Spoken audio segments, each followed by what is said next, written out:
بسم اللہ الرحمن الرحیم۔ السلام علیکم۔ ہماری آج کی ویڈیو میں شیخ عبدالقادر جیلانی رحمۃ اللہ علیہ کی کرامات کا بیان ہے۔ شیخ عبدالقادر جیلانی رحمۃ اللہ علیہ پیدائش 17 مارچ 1078 عیسوی، وفات 12 فروری 1166 عیسوی ہے، جنہیں محی الدین محبوب سبحانی، غوث الثقلین اور غوث اعظم کے القابات سے بھی جانا جاتا ہے، جو سنی حنبلی طریقے کے نہایت اہم صوفی شیخ اور سلسلہ قادریہ کے بانی ہیں۔ ویڈیو کو آخر تک ضرور دیکھیے گا، انشاءاللہ تعالیٰ آپ کو ویڈیو پسند آئے گی اور آپ کی روح تک سرشار ہو جائے گی۔ حضرت شیخ عبدالمظفر اسماعیل رحمۃ اللہ علیہ سے منقول ہے کہ ایک مرتبہ حضرت شیخ علی حیتی رحمۃ اللہ علیہ بیمار ہو گئے۔ حضور سیدنا غوث اعظم رحمۃ اللہ علیہ ان کی عیادت کے لیے تشریف لائے تو آپ رحمۃ اللہ علیہ نے ان کے نزدیک کھجور کے 2 درخت دیکھے جو 4 سال سے خشک تھے اور ان پر پھل نہیں آتا تھا۔ آپ رحمۃ اللہ علیہ نے ان درختوں کے نیچے بیٹھ کر وضو کیا اور 2 رکعت نماز ادا فرمائی۔ کچھ دن گزرنے کے بعد ان درختوں پر پھل لگ گئے اور وہ دوبارہ سرسبز و شاداب ہو گئے۔ سبحان اللہ۔ جھولی کو میری بھر دو ورنہ کہے گی دنیا، ایسے سخی کا منگتا پھرتا ہے مارا مارا۔ مولانا عبد الرحمن جامی رحمۃ اللہ علیہ فرماتے ہیں کہ حضور سیدنا غوث اعظم رحمۃ اللہ علیہ کا ایک مرید آپ رحمۃ اللہ علیہ کے ہمراہ مسجد کی جانب جا رہا تھا۔ جمعے کا دن تھا۔ اس دن کسی بھی شخص نے آپ رحمۃ اللہ علیہ کو دیکھ کر نہ سلام کیا اور نہ ہی کچھ توجہ فرمائی۔ اس مرید کے دل میں خیال آیا کہ پہلے تو آپ رحمۃ اللہ علیہ جمعے کی نماز کی ادائیگی کے لیے بڑی مشکل سے لوگوں کے ہجوم میں سے ہوتے ہوئے مسجد کی جانب تشریف لے جاتے تھے، اور کجا آج کوئی شخص بھی آپ رحمۃ اللہ علیہ کو نہ سلام کر رہا ہے اور نہ آپ رحمۃ اللہ علیہ کے نزدیک تشریف لا رہا ہے۔ مولانا عبد الرحمن جامی رحمۃ اللہ علیہ فرماتے ہیں، ابھی یہ خیال اس مرید کے دل میں ہی تھا کہ حضور سیدنا غوث اعظم رحمۃ اللہ علیہ نے مسکرا کر اس مرید کو دیکھا، اور پھر لوگوں کا ایک جمع غفیر اکٹھا ہو گیا اور ہر کوئی آپ رحمۃ اللہ علیہ سے سلام کرنے کا خواہش مند تھا، یہاں تک کہ اس مرید اور آپ رحمۃ اللہ علیہ کے درمیان ہجوم حائل ہو گیا۔ اس مرید کے دل میں یہ خیال آیا کہ پہلا حال اچھا تھا جب میں اور آپ رحمۃ اللہ علیہ تنہا تھے۔ مولانا عبد الرحمن جامی رحمۃ اللہ علیہ فرماتے ہیں، حضور سیدنا غوث اعظم رحمۃ اللہ علیہ نے ایک مرتبہ پھر اس مرید کے دل کی کیفیت کو بھانپتے ہوئے فرمایا، تمہیں معلوم نہیں لوگوں کے دل میری مٹھی میں ہیں، میں انہیں چاہوں تو پھیر دوں، چاہوں تو اپنی جانب متوجہ کر لوں۔ سبحان اللہ۔ ایک مرتبہ ایک عورت حضور سیدنا غوث اعظم رحمۃ اللہ علیہ کی خدمت میں اپنے بیٹے کو لے کر حاضر ہوئی اور عرض کیا کہ میرے اس بیٹے کو آپ رحمۃ اللہ علیہ سے دلی لگاؤ ہے، آپ رحمۃ اللہ علیہ اسے اپنی غلامی میں قبول فرما لیں۔ میں اللہ عز و جل اور آپ رحمۃ اللہ علیہ کی خاطر اپنے بیٹے پر اپنے حق کو معاف کرتی ہوں۔ آپ رحمۃ اللہ علیہ نے اس لڑکے کو قبول فرما لیا۔ چند روز بعد وہ عورت اپنے بیٹے سے ملنے کے لیے آئی تو وہ لڑکا آپ رحمۃ اللہ علیہ کے حکم سے مجاہدات میں مشغول تھا اور بے حد لاغر ہو چکا تھا۔ اس عورت نے جب آپ رحمۃ اللہ علیہ کو دیکھا تو آپ رحمۃ اللہ علیہ اس وقت مرغی کا گوشت کھا رہے تھے اور آپ رحمۃ اللہ علیہ کے سامنے ہڈیاں پڑی ہوئی تھیں۔ اس عورت نے آپ رحمۃ اللہ علیہ سے کہا کہ آپ خود تو مرغی کھاتے ہیں جبکہ میرا بیٹا سخت مجاہدات میں مشغول ہے۔ آپ رحمۃ اللہ علیہ نے اس عورت کی بات سننے کے بعد ہڈیوں کی جانب اشارہ کیا اور حکم دیا کہ اللہ عز و جل کے حکم سے زندہ ہو جاؤ۔ آپ رحمۃ اللہ علیہ کا یہ فرمانا تھا کہ ان ہڈیوں سے ایک سالم مرغی زندہ کھڑی ہو گئی۔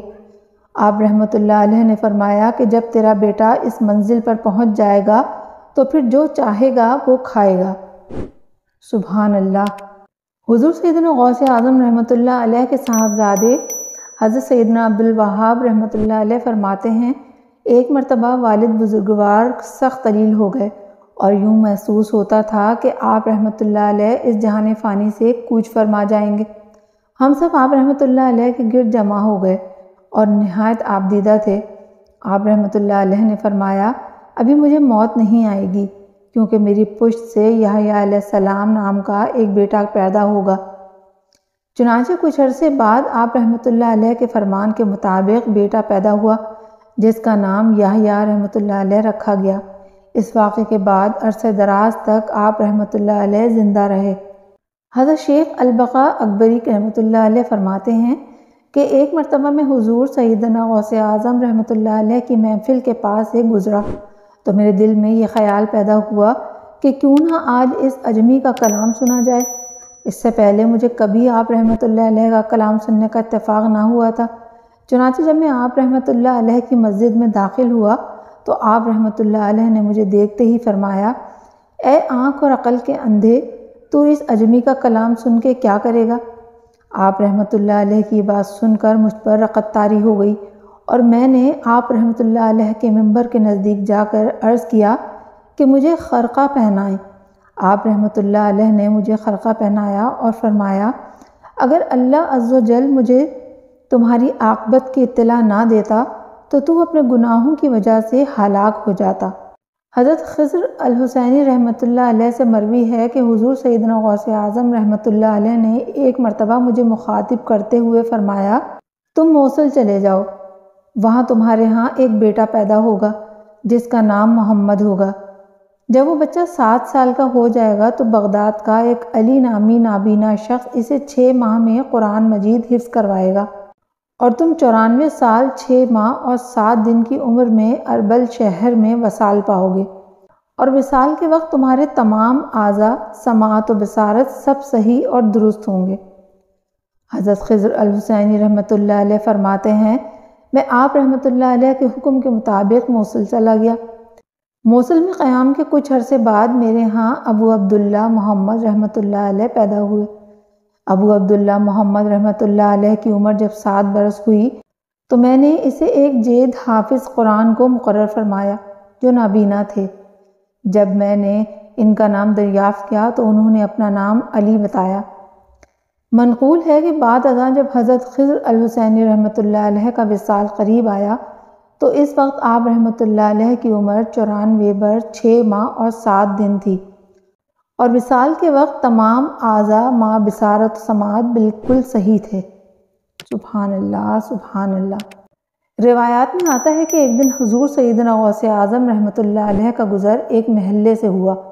اس محلے میں ایک عیسائی اور مسلمان کے درمیان اس بات پر جھگڑا ہو رہا تھا کہ عیسائی کہتا تھا کہ حضرت عیسیٰ علیہ السلام حضور نبی کریم صلی اللہ علیہ وسلم سے افضل ہیں، جبکہ مسلمان کہتا تھا حضور نبی کریم صلی اللہ علیہ وسلم حضرت عیسیٰ علیہ السلام سے افضل ہیں۔ حضور سیدنا غوث اعظم رحمۃ اللہ علیہ نے یہ سن کر عیسائی سے فرمایا کہ تمہارے پاس حضرت عیسیٰ علیہ السلام کے افضل ہونے کی کیا دلیل ہے؟ اس عیسائی نے کہا کہ وہ مردوں کو زندہ کرتے تھے۔ آپ رحمۃ اللہ علیہ نے فرمایا کہ میں نبی نہیں ہوں بلکہ اپنے نبی رسول صلی اللہ علیہ وسلم کا ادنا سا غلام ہوں۔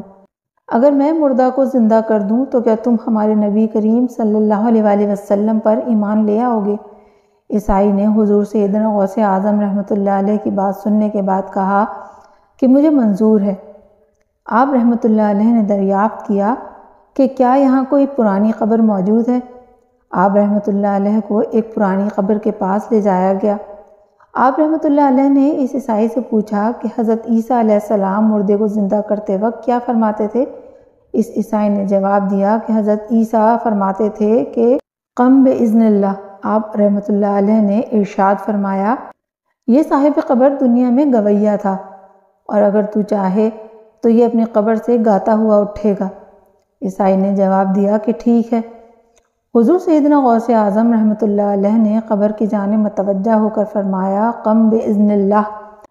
اسی وقت قبر شق ہو گئی اور اس میں سے مردہ گاتا ہوا کھڑا ہوا۔ عیسائی نے جب آپ رحمۃ اللہ علیہ کی یہ کرامت دیکھی تو اسی وقت آپ رحمۃ اللہ علیہ کے دست حق پر کلمہ پڑھ کر مسلمان ہو گیا۔ سبحان اللہ سبحان اللہ۔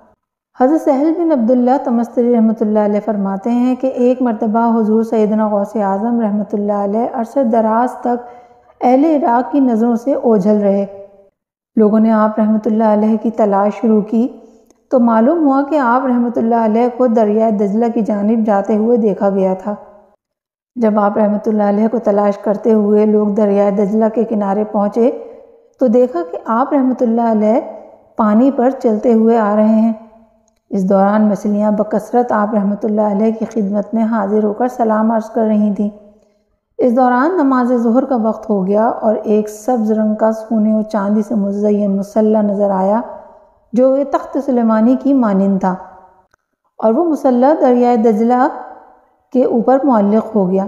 جب وہ مصلی بچ گیا تو بہت سے لوگ آئے اور اس مصلی کے برابر کھڑے ہو گئے۔